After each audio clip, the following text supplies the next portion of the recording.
আকাশবাণী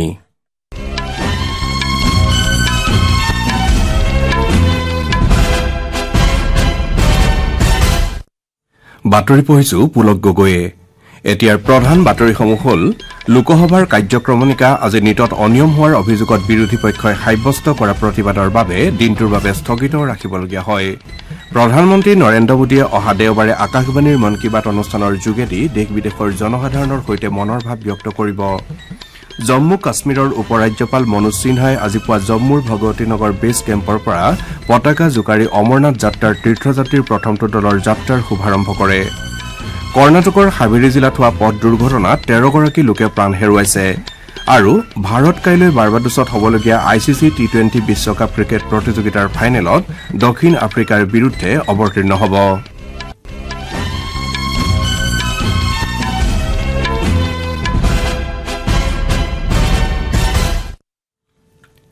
লোকসভাৰ কাৰ্যক্ৰমণিকা আজি চিকিৎসা বিজ্ঞানৰ পাঠ্যক্ৰমত নামভৰ্তিৰ ৰাষ্ট্ৰীয় যোগ্যতা নিৰূপণ তথা প্ৰৱেশ পৰীক্ষা নিটৰ অনিয়মৰ অভিযোগত বিৰোধী পক্ষই সাব্যস্ত কৰা প্ৰতিবাদৰ বাবে দিনটোৰ বাবে স্থগিত ৰাখিবলগীয়া হয় লোকসভাৰ কাম কাজ প্ৰথমবাৰৰ বাবে স্থগিত ৰখাৰ পাছত দুপৰীয়া 12 বজাত সদন পুনৰ মিলিত হোৱাৰ সময়ত কংগ্ৰেছৰ সাংসদসকলে বিষয়টো লৈ শিক্ষামন্ত্ৰী ধৰ্মেন্দ্ৰ প্ৰধানৰ পদত্যাগৰ দাবীত শ্লোগান দিবলৈ ধৰে কংগ্ৰেছ ডিএমকে তৃণমূল কংগ্ৰেছ সমাজবাদী পাৰ্টি আৰু অন্যান্য দলৰ সদস্যসকল সদনৰ মজিয়ালৈ উঠি যায় এনে পৰিস্থিতিৰ মাজতে অধ্যক্ষ ওম বিৰলাই কয় যে বিষয়টো চালি জাৰি চোৱাৰ বাবে এখন কমিটি গঠন কৰা হৈছে সদনৰ কাম কাজ পূৰ্ব পৰিকল্পিতভাৱে চলিবলৈ নিদিয়াটো সংসদীয় গণতন্ত্ৰৰ বাবে সঠিক নহয় বুলি তেওঁ মন্তব্য কৰে তেওঁ কয় যে সদস্যসকলে ৰাষ্ট্ৰপতিৰ ভাষণৰ প্ৰতি ধন্যবাদসূচক প্ৰস্তাৱৰ আলোচনাৰ সময়ত বিষয়টো উত্থাপন কৰিব পাৰে নিটৰ বিষয় লৈ আলোচনাৰ বাবে বিৰোধী পক্ষই উত্থাপন কৰা দাবী প্ৰত্যাখ্যান কৰি সংসদীয় পৰিক্ৰমা মন্ত্ৰী কিৰেণ ৰিজিজুৱে কয় যে ৰাষ্ট্ৰপতিৰ অভিভাষণৰ আলোচনাৰ বাবে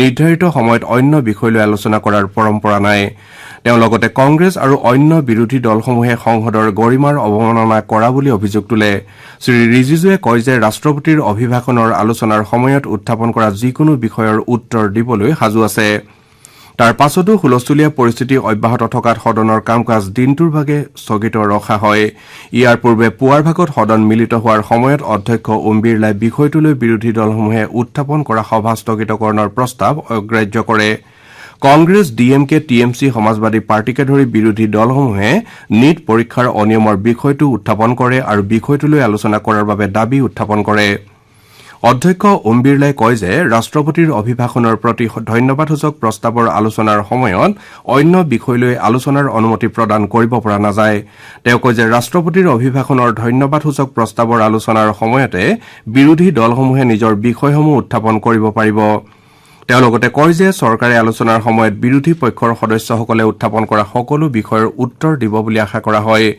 ইয়াৰ পাছতে নিম্ন সদনত বিৰোধী পক্ষৰ নেতা ৰাহুল গান্ধীয়ে কয় যে তেওঁলোকে শিক্ষাৰ্থীসকলক এনে এটা বাৰ্তা দিব খোজে বিষয়টো সঁচাকৈ গুৰুত্বপূৰ্ণ গতিকে বিষয়টোলৈ আলোচনা হ'ব লাগে পাছত অধ্যক্ষই সদনৰ কাম কাজ অব্যাহত ৰাখে যদিও কংগ্ৰেছ ডিএমকে টিএমচি সমাজবাদী পাৰ্টি আৰু অন্যান্য দলৰ সদস্যসকল সদনৰ মজিয়ালৈ উঠি যায় এনে অচলাৱস্থাৰ মাজতে সদনৰ কাম কাজ দুপৰীয়া 12 বজালৈ স্থগিত ৰখা হয় ৰাজ্যসভাতো আজি নিটক লৈ হুলস্থুলীয়া পৰিস্থিতিৰ সৃষ্টি হয় পুৱাৰ ভাগত ৰাজ্যসভা মিলিত হোৱাৰ সময়ত সভাপতি জগদীপ ধনখৰে বিৰোধী সাংসদসকলে উত্থাপন কৰা সভা স্থগিতকৰণৰ জাননী অগ্ৰাহ্য কৰি কয় যে ৰাষ্ট্ৰপতি শ্ৰীমতী দ্ৰৌপদী মুৰ্মুৱে সংসদৰ উভয় সদনৰ যুটীয়া বৈঠকক সম্বোধন কৰি দিয়া ভাষণত প্ৰশ্ন ফাদিল কাণ্ডৰ নিৰপেক্ষ তদন্ত আৰু দোষীসকলক কঠোৰ শাস্তি প্ৰদানৰ কথা উল্লেখ কৰিছে ৰাষ্ট্ৰপতিৰ অভিভাষণৰ প্ৰতি ধন্যবাদসূচক প্ৰস্তাৱ সম্পৰ্কীয় আলোচনাৰ সময়ত সদস্যসকলে বিষয়টো লৈ আলোচনা কৰাৰ পৰ্যাপ্ত সময় পাব বুলি সভাপতিগৰাকীয়ে মন্তব্য কৰে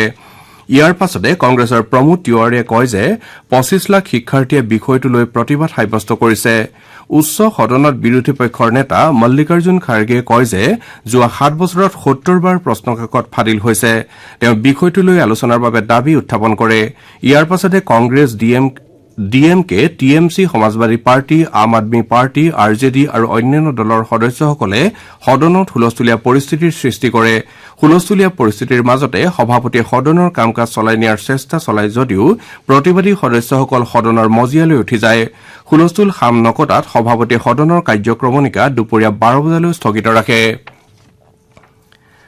আপোনালোকে বাতৰি শুনিছে আকাশবাণীৰ পৰা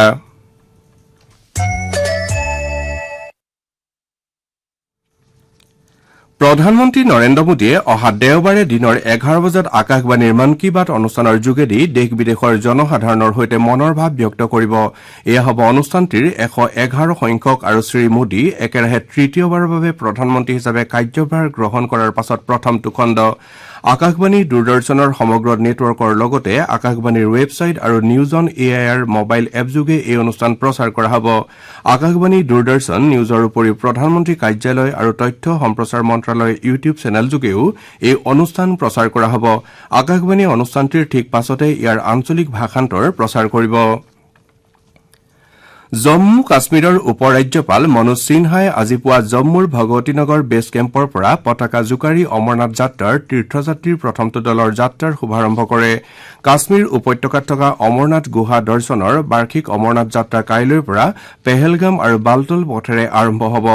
সংবাদ মাধ্যমৰ আগত উপ ৰাজ্যপাল শ্ৰী সিনহাই কয় যে বিগত ৩-৪ বৰ্ষত অমৰনাথ যাত্ৰাৰ যাত্ৰীসকলৰ বাবে ভালেমান ব্যৱস্থা গ্ৰহণ কৰা হৈছে।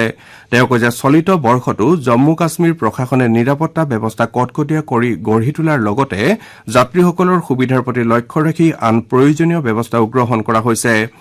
যাত্ৰীৰ নিৰাপত্তা আৰু যান বাহনৰ গতিবিধি নিৰীক্ষণ কৰাৰ বাবে ৰাষ্ট্ৰীয় ঘাইপথত ঠায়ে ঠায়ে CCTV কেমেৰা সংস্থাপন কৰা হৈছে। ঝাৰখণ্ড উচ্চ ন্যায়ালয়ে আজি 8.36 একৰ ভূমিৰ দখল সম্পৰ্কীয় কলাধন বৈধকৰণৰ এটা গোচৰত ৰাজ্যখনৰ প্ৰাক্তন মুখ্যমন্ত্ৰী হেমন্ত সোৰেনক জামিন প্ৰদান কৰে।